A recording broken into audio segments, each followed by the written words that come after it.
تو کہاں ہے، تو کہاں ہے، تو کہاں ہے، تو کہاں ہے، اے خدا، اے خدا، اے خدا، اے خدا۔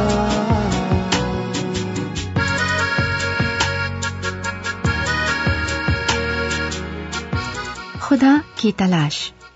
آج ہمیں اپنے ارد گرد کوئی نہ کوئی ایسا شخص ضرور ملے گا جو خدا کے وجود سے انکاری ہے، یعنی ملحد ہے۔ ان کی ملحدانہ سوچ کے پیچھے کیا محرکات ہیں ہم نہیں جانتے، مگر ہم اتنا جانتے ہیں کہ شاید خدائے واحد کے بارے میں ان کا علم ناقص و کمزور ہے، جس کی وجہ سے وہ خدا کے وجود ہی سے انکاری ہو گئے۔ آپ کے لیے ہم نے پروگراموں کا ایک ایسا سلسلہ شروع کیا ہے جس کو سن کر آپ سچے، پاک، واحد آسمانی خدا کی خصوصیات کو جان کر ملحدانہ سوچ سے بچ سکتے ہیں۔ تو آئیے سنتے ہیں پروگرام خدا کی تلاش۔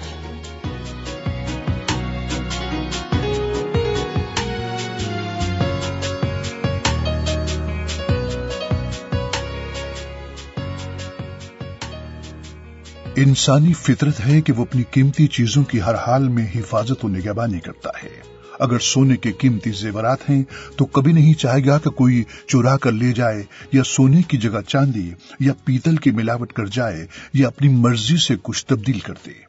ہمارے قیمتی اثاثے ہمیں دل و جان سے بھی زیادہ عزیز اور پیارے ہوتے ہیں، اسی لیے ان کی 24 گھنٹے حفاظت کرتے ہیں، کیونکہ ہم سمجھتے ہیں کہ ہماری قیمتی چیزوں کی اہمیت و افادیت ان کی اصلی حالت میں ہی ہے۔ اگر رد و بدل، ملاوٹ یا تبدیلی ہو گئی تو ان کی قدر و قیمت گھٹ جائے گی۔ اسی طرح ہم اپنی مذہبی کتابوں کی دل و جان سے حفاظت و احترام کرتے ہیں اور ہرگز ان کی بے حرمتی برداشت نہیں کرتے، بلکہ غیرت میں آ کر قتل بھی کر دیتے ہیں، کیونکہ ہم سمجھتے ہیں کہ ہم ان کے محافظ ہیں۔ لیکن سوال یہ ہے کہ کیا ایک گناہگار، محدود سا، کمزور سا انسان لامحدود آسمانی خدا کے پاک و مقدس کلام کی حفاظت کر سکتا ہے؟ خدا کا کلام خدا کا قیمتی اثاثہ ہے جو اس نے بنی نوع انسان کے لیے نازل کیا تاکہ بھٹکا ہوا گمراہ انسان اس کے الہامی کلام پر عمل کر کے ہمیشہ کی زندگی پائے اور اس کے ساتھ آسمانی بادشاہی میں رہے۔ اس لیے کسی کی جرات نہیں کہ وہ خدا کے کلام میں سے کچھ چوری، ملاوٹ یا تبدیلی کرے۔ ذرا ٹھنڈے دل سے سوچئے کہ کیا کمزور و محدود مخلوق اپنے لامحدود خالق و تخلیقار کے آسمانی کلام میں رد و بدل یا تحریف کر سکتی ہے؟ کیا زمین کا ایک حقیر سا کیڑا مکوڑا جو اپنی حفاظت و نگہبانی کے لیے رات دن بارگاہ خداوندی میں التجائیں، مناجاتیں پیش کرتا ہے، خدائے قادر مطلق کے پاک کلام کا محافظ ہو سکتا ہے؟ ہرگز نہیں۔ زندہ و ابدی خدا خود اپنے کلام کا محافظ تھا، محافظ ہے اور ابد تک محافظ رہے گا۔ خدا کا پاک الہامی کلام صدیوں سے بے ایمانوں اور بے دینوں کے شیطانی حملوں سے محفوظ رہا ہے، اور آج بھی اس کا ایک ایک لفظ اپنی اصلی حالت میں ہمارے سامنے موجود ہے۔ جیسا کہ خدا کا عظیم بندہ داؤد نبی کہتا ہے، خداوند کا کلام پاک ہے، اس چاندی کی مانند جو بھٹی میں مٹی پر تائی گئی اور 7 بار صاف کی گئی ہو۔ تو ہی ہے اے خداوند، ان کی حفاظت کرے گا، تو ہی ان کو اس پشت سے ہمیشہ تک بچائے رکھے گا۔ اور پھر لکھا ہے، اس نے یعنی خدا نے اپنے عہد کو ہمیشہ یاد رکھا، یعنی اس کلام کو جو اس نے 1000 پشتوں کے لیے فرمایا، اسی عہد کو جو اس نے ابراہیم سے باندھا، اور اس قسم کو جو اس نے اسحاق سے کھائی، اور اسی کو اس نے یعقوب کے لیے آئین یعنی اسرائیل کے لیے ابدی عہد ٹھہرایا۔ بائبل مقدس میں ایک اور مقام پر لکھا ہے،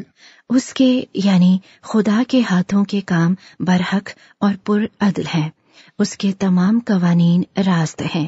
وہ ابد الاباد قائم رہیں گے، وہ سچائی اور راستی سے بنائے گئے ہیں۔ اور پھر لکھا ہے، تیرے کلام کا خلاصہ سچائی ہے،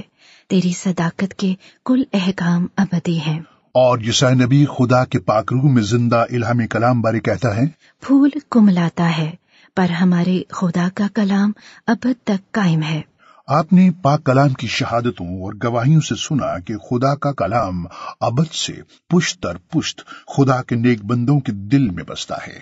اور جب کوئی متعصب انسان خدا کے پاک کلام پر حملہ کرتا یا نازیبا زبان استعمال کرتا ہے تو مسیحی لوگوں کے جذبات مجروح تو ہوتے ہیں، مگر وہ جوابی حملہ نہیں کرتے، کیونکہ وہ سمجھتے ہیں کہ خدا اپنے کلام کا خود محافظ ہے اور بے حرمتی کرنے والوں سے بدلہ وہ خود لے گا، بلکہ وہ ان کے لیے دعا کرتے ہیں کہ خدائے رحیم و غفور ان کے بند ذہنوں کو کھولے تاکہ وہ ابدی اور مستند کلام کی سچائی کو جان کر اپنے رویوں کو تبدیل کریں۔ آج جدھر دیکھیے مسیحیوں اور ان کے مقدس الہامی کتاب پر متعصب و جاہل لوگ طرح طرح کے حملے کرتے اور من گھڑت الزامات لگاتے ہیں، مگر